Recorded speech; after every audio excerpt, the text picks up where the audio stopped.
sounds so naive, doesn't he? Everybody knows that we must resist injury, and Jesus says that after we've been hit on one cheek, we should turn the other. How naive! We're going to get killed if we take his advice. However, the Sermon on the Mount is not advice.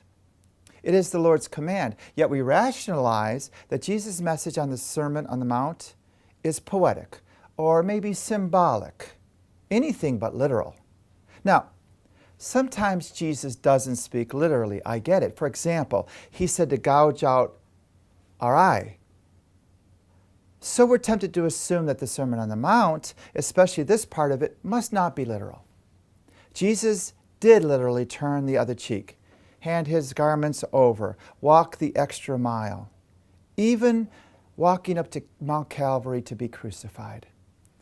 If we deny the Sermon on the Mount, and we deny that it's literal, we may be denying that we must imitate Christ and Christ crucified. Jesus is literally calling us to radically change our lifestyle.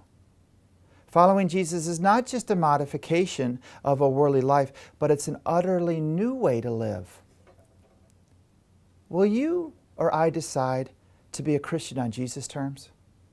Not as other people are or as you want, but as he wills?